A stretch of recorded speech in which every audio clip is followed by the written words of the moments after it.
Dahil Thursday ay CDC Day, ihahatid namin sa inyo mga programa at proyekto ng Clark Development Corporation para sa patuloy na pag-unlad ng Clark Freeport Zone tungo sa isang bagong Pilipinas. Silipin natin ang iba't ibang aktibidad na isinagawa sa Clark bilang pagdiriwang ng Tourism Month. At para makumpleto ang adventure, tampok din natin ang Jemmy Clark Unlimited Sports Club. Narito, panoorin po natin. Sa katatapos na buwan ng Setyembre, matagumpay na isinagawa ng Clark Development Corporation ang mga aktibidad na nagbigay diin sa kahalagahan ng turismo sa kultura at ekonomiya ng Clark. Matatandaan na iginawad sa Clark Freeport ang top tourist destination in Central Luzon mula sa Department of Tourism Regional Office 3. Pinangunahan ni CDC President at CEO, Attorney Agnes V.S.C. de Benadera, ang iba't ibang aktibidad na inorganisa ng CDC Tourism and Promotions Division. Isang makulay na motorcade ang dinaluhan ng mga tourism-related establishments, gaya ng mga hotels, restaurants at iba pang kumpanya sa Clark. Nagkaisa mga ito upang ipakita ang kanilang suporta at pagmamalaki sa kanilang mga serbisyo at produkto. Ang motorcade na ito ay isang patunay ng pagkakaisa ng komunidad sa pagtangkilik sa lokal na turismo.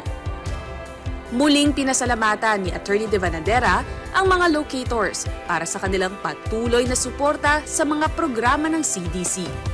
Your participation actually in all the activities and programs of CDC is what gives us the fulfillment. It is your participation, not just during the tourism month, but every day that we are here in Clark.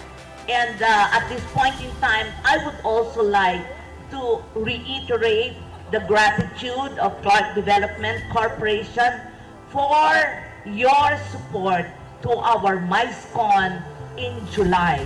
In fact, people say that the MICECON held last July in Clark is the best ever MICECON. Samantala, narito naman ang ilang mga highlights sa pagdiriwang ng Tourism Month sa Clark. Isa sa mga pangunahing tampok ay ang Clark Tourism Ride, kung saan higit sa mahigit 500 participants ang sumali sa makulay at makasaysayang 16-stop ride.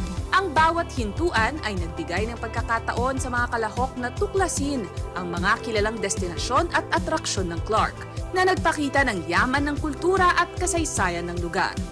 10, 9, 8, 7, 6, 5, 4, 3, 2, 1, go!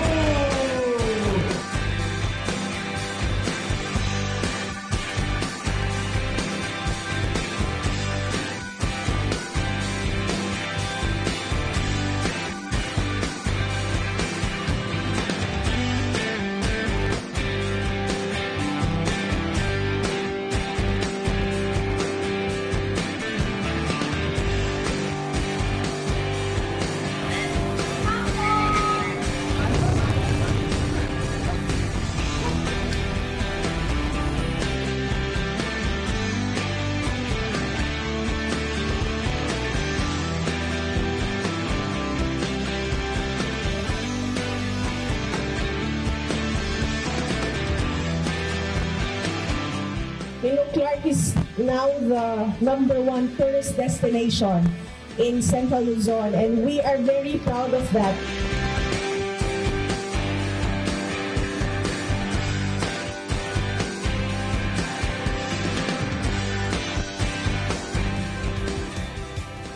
Samantala sa pagtatapos sa mga aktibidad bilang paghahanda para sa mga susunod na henerasyon ng tourism professionals sa Clark at sa karatig lugar, isang symposium ang isinagawa na nakatuon sa pagpapaigting ng safety and security sa Clark.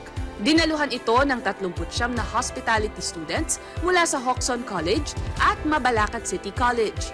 Dito kanilang natutunan ang mga pangunahing hakbang upang matiyak ang kaligtasan at kasiyahan ng mga turista. Sa mga kaganapang ito, binigyang diin ang mahalagang papel ng turismo sa pag-unlad ng Clark, na patuloy na umaakit ng mga bisita at mamumuhunan mula sa iba't ibang panig ng bansa. Para sa mga outdoor sports enthusiasts, hatid namin sa inyo ang walang katapusang saya at excitement para sa buong pamilya at barkada. Dito sa Jemmy Clark Unlimited Sports Club.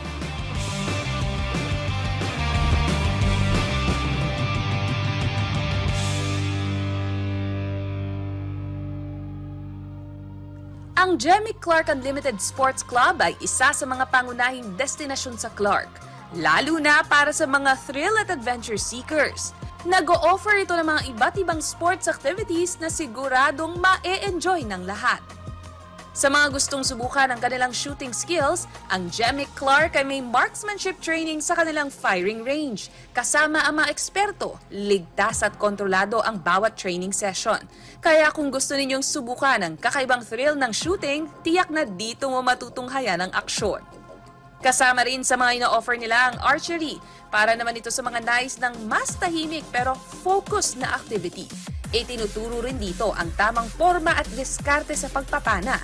Ang inyong precision at disiplina, dito rin masusubukan. Kaya perfect ito para sa mga gustong ma-improve ang kanilang focus. Masaya, pero alam mo ba, natutunan ko lang kay Sir, this is about moving on pala. So, kailangan dito matututo ka ngang mag-let go. So, yung mga gustong mag-let go and mag-move on dyan, tama naman. Dito lang yan sa Jemmy Clark Unlimited Sports Club. Kung off-road adventure naman ang hanap ninyo, may adrenaline-pumping ATV rides na pwedeng i-enjoy. Dito maaari kang mag-drive sa mga rough trails na siguradong magbibigay ng kakaibang experience. Hindi mo lang mararamdaman ang thrill ng mabilisang biyahe. Makikita mo rin ang ganda ng paligid sa loob ng Clark Freeport Zone habang nag-ATV.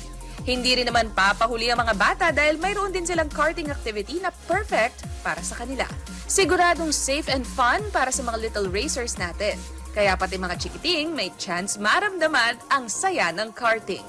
Samantala, para sa mga mahilig sa team-based games, may inihanda ring airsoft arena ang Jemmy Clark. Perfect ito para sa barkadahan o pamilya na gustong mag-strategize at mag-enjoy sa friendly competition. At huwag mag-alala dahil may mga safety gears na ibinibigay para sa inyong proteksyon habang naglalaro. Ligtas at masaya, kaya siguradong sulit ang bawat laban sa airsoft arena na ito. Ito ay ilan lamang sa mga pwedeng gawin sa Jemmy Clark Unlimited Sports Club. Maaari ring mag-conduct ng team building, human bump games at iba pang group activities sa kanilang malawak na lugar. Sa dami ng activities na hatid ng Jemmy Clark, siguradong bawat isa ay magkakaroon ng unforgettable experience. Mula sa firing range, archery, airsoft, ATV rides at karting. Kompleto na ang ultimate outdoor adventure dito sa Jemmy Clark. Kaya naman kung gusto ninyong subukan ng kakaibang experience, bisitahin sila sa Civil Aviation Complex, Prince Balagtas Avenue, Clark, Freeport Zone.